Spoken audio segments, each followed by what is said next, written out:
गीता जी में भगवान अर्जुन जी से कहते हैं कि मेरा स्मरण कर और युद्ध कर। महाराज जी, उनका तो 18 दिन तक ही युद्ध चला, पर महाराज जी हमारा तो सालों से युद्ध चल रहा है, खत्म ही नहीं हो रहा महाराज जी। अब किसी चीज में रुचि तो नहीं है, बट बैलेंस बनाकर कब तक चले महाराज जी? युद्ध करते करते थक गए महाराज जी। थक गया तो वीर नहीं, वीर तुम बढ़े चलो, धीर तुम बढ़े चलो। थक कैसे गए?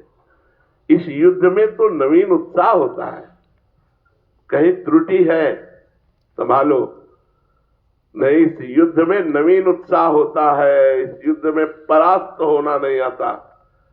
कहीं त्रुटि है संभालो, कहीं न कहीं छेद है जो अध्यात्म के रस को बाहर कर रहा है। नहीं तो इस युद्ध में उत्साह बढ़ता है। वीरों को जब समान योद्धा मिलता है तब उत्साह बढ़ता है। कमजोर मिले तो निराश हो जाते हैं। जब अपने से जोर का योद्धा होता है तब उनकी भुजा फड़कती है। तो अपने से जोर के योद्धा है काम, क्रोध, लोभ, मोह, मद, मत्सर। अपने पास भगवत बल है, कभी वो हमें गिराएंगे तो कभी हम उनके ऊपर चढ़ेंगे। पक्का चढ़ेंगे, देर नहीं लगेगी। एक दिन ठाकुर जी की कृपा से उनको छाचित्र पटकेंगे। पक्का कह रहे हैं, पक्का हमारी बात पर विश्वास कर लो। भगवान के बल से कह रहा हूं, बचपन से इस मार्ग में हूं। उन्होंने बहुत टांग मारी, बहुत बार धोबिया पछाड़ने की कोशिश की, लेकिन फंस गए हमारे दाव में। अब नहीं निकलने वाले। क्यों? क्योंकि ये जगत गुरु का बताया दाव है।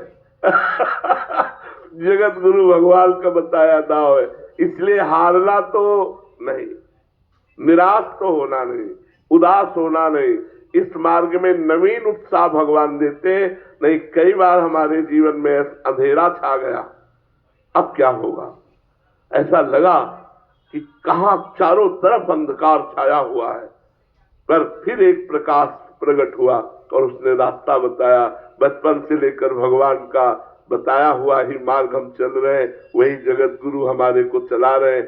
तो भैया, निराश होने का मतलब है कोई त्रुटि हो जाना। महाराज जी, अभी क्या है, संसार में रहते हैं महाराज जी, परिवार में, तो आपका सत्संग सुनने से रुचि खत्म हो रहा है उस भोगों में, बट बैलेंस बना के चलना पड़ रहा है कि क्योंकि सबको देखना है, सबके मनोकामनाएं पूरी कितना बढ़िया हमारी रुचि नहीं है, लेकिन हम वो क्रिया कर रहे हैं। कोई भी क्रिया कितना बढ़िया है, हमारी रुचि नहीं है, कितना बढ़िया है, कितना आनंद है। आप इस बात को, तभी हम कह रहे हैं कोई अध्यात्म में त्रुटि हो रही, इसमें बहुत आनंद है। भगवान ने जो कर्तव्य कर्म दिया है वो हमें अवश्य निर्वाह करना है, अपने मन की रुचि को दबाकर, परमार्थ की रुचि को दबाकर। अधर्म नहीं करना, लेकिन परमार्थ की रुचि को दबा करके हमें करना है। हमें परमार्थ की रुचि को अंदर ही अंदर दबाना है। गृहस्थ है तो गृहस्थ धर्म का पालन, विरक्त है तो विरक्त धर्म का पालन करना है। जब तक जीवन है तब तक कर्तव्य है, और जब जीवन समाप्त हो गया तो भगवान अपने हाथ में डोर लेकर खुद संभालेंगे।